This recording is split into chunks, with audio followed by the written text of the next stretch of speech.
दोस्तों आज इस वीडियो में ऑटो पार्ट्स के एक्सपोर्ट के बारे में बताने जा रहा हूं।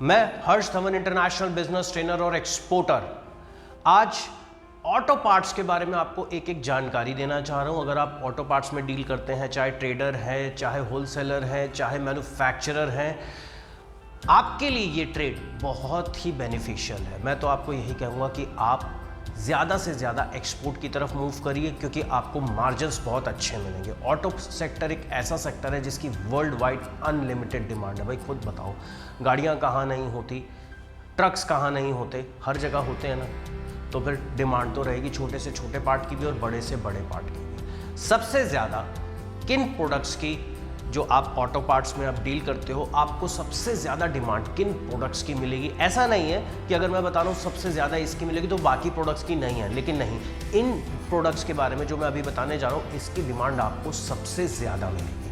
अच्छे वॉल्यूम में मिलेगी, यानी लाखों रुपए के कंटेनर आप भेज सकते हो और मार्जिन भी अच्छा खासा ले सकते हो। लेकिन इससे पहले एक इन्फॉर्मेशन देना चाहता हूँ, इंपोर्ट एक्सपोर्ट बिजनेस बिना सीखे बिल्कुल मत करिए।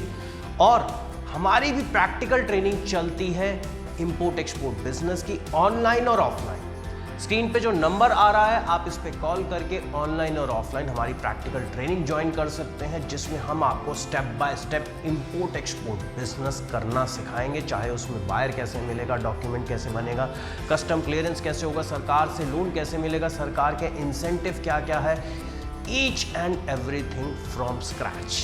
चलिए बात करते हैं सबसे ज्यादा ऑटो पार्ट्स कौन कौन से एक्सपोर्ट होते हैं और सबसे ज्यादा किसकी डिमांड आ रही है। सबसे पहले हम बात करें, ब्रेक्स की डिमांड सबसे ज्यादा आ रही है, व्हील हब की डिमांड सबसे ज्यादा है, रिम की डिमांड सबसे ज्यादा है, ऑटो इलेक्ट्रिकल सिस्टम की डिमांड बहुत अच्छी खासी है, कार इलेक्ट्रॉनिक्स की डिमांड बहुत अच्छी है, ऑटो फिल्टर्स की डिमांड बहुत अच्छी है, ऑटो स्टीयरिंग सिस्टम की डिमांड बहुत अच्छी आ रही है, ऑटो बेयरिंग का काम भैया बहुत बढ़िया है।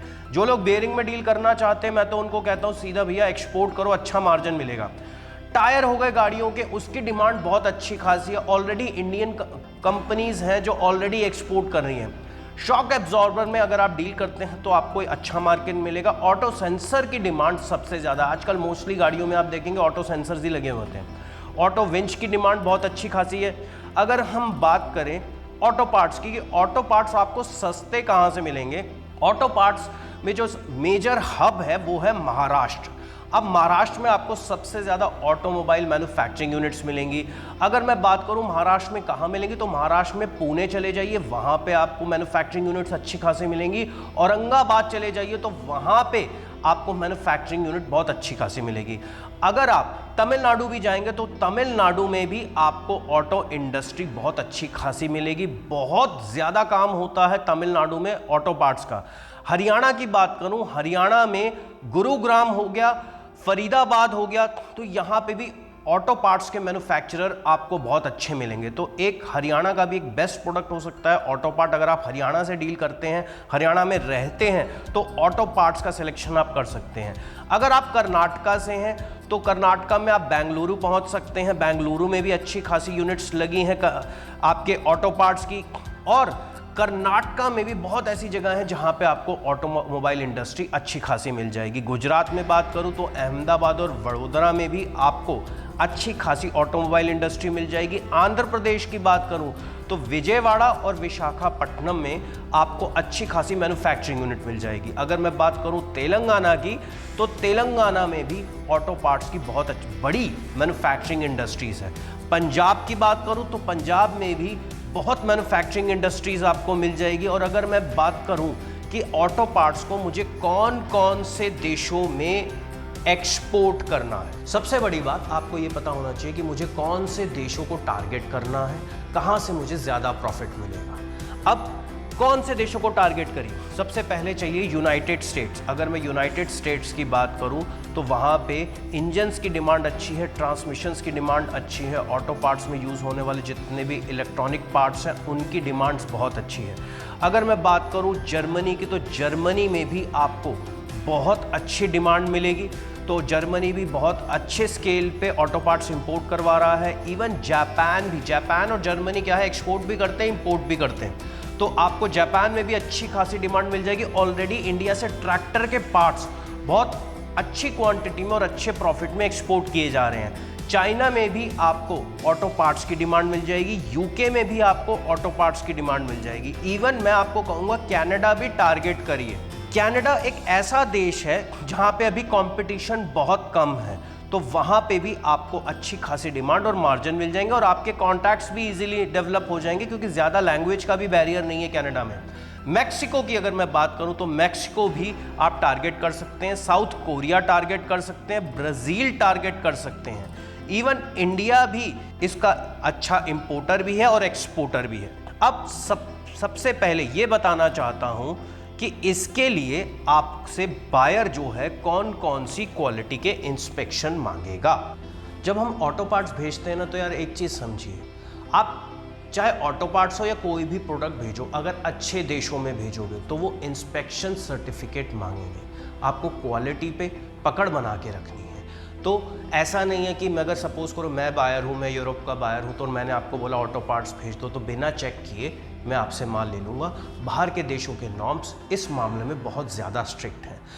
मेरा फ़र्ज़ ये बनता है कि आपको step by step import export business की पूरी जानकारी दूँ। हमारी एक चीज़ मैं बताता हूँ, हमारी एक नेचर है हमारा, हम सपने नहीं दिखाते। एक्सपोर्ट एक्सपर्ट्स ग्लोबल आपको कभी सपने नहीं दिखाएगा, जो चीज़ हकीकत है वही बताएगा। तो दोस्तों अब बात करते हैं कौन कौन से इंस्पेक्शन बायर मांगेगा। बायर मांगेगा आपसे ISO सर्टिफिकेशन, स्पेशली बायर मांगेगा ISO 9001, जो कि ज़्यादातर देशों में यूज़ किया जाता है।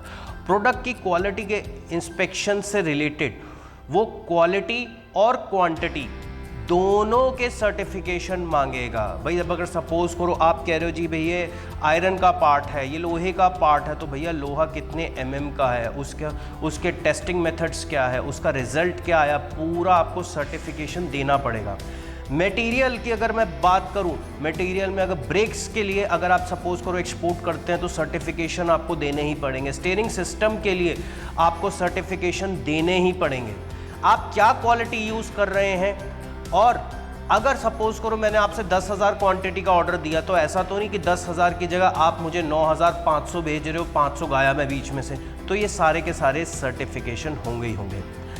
अब एक और सर्टिफिकेट होता है जिसे हम बोलते हैं ECE, वो सर्टिफिकेट आपको देना पड़ेगा, जो कि ज़्यादातर जितने भी मैन्युफैक्चरर हैं ये सर्टिफिकेट आपको अरेंज करा सकते हैं। और साथ के साथ एक चीज़ और ध्यान में रखिए कि आपको कंप्लायंसेस भी पूरे करने पड़ेंगे। जैसे सपोज कीजिए जो भी आप प्रोडक्ट एक्सपोर्ट कर रहे हैं, ऑटो पार्ट्स एक्सपोर्ट कर रहे हैं, वो इन्वायरमेंटल स्टैंडर्ड्स के अकॉर्डिंगली है या नहीं है, उस कंट्री की रेगुलेशंस के अकॉर्डिंगली है या नहीं है। अगर उसमें हज़ार्डियस किसी भी तरीके का सब्सटेंस पाया जाता है जो कि दूसरे देश में रिस्ट्रिक्ट है, तो आप उस प्रोडक्ट को एक्सपोर्ट बिल्कुल नहीं कर पाएंगे। ये चीज़ आपको ध्यान में रखनी है, तभी आगे आपको बढ़ना है। तो दोस्तों ये था ऑटो पार्ट्स, एक बहुत अच्छा ट्रेड है। मैं आपको सलाह दूंगा, अगर आप ऑटो पार्ट्स में डील करते हैं तो बिल्कुल करिए।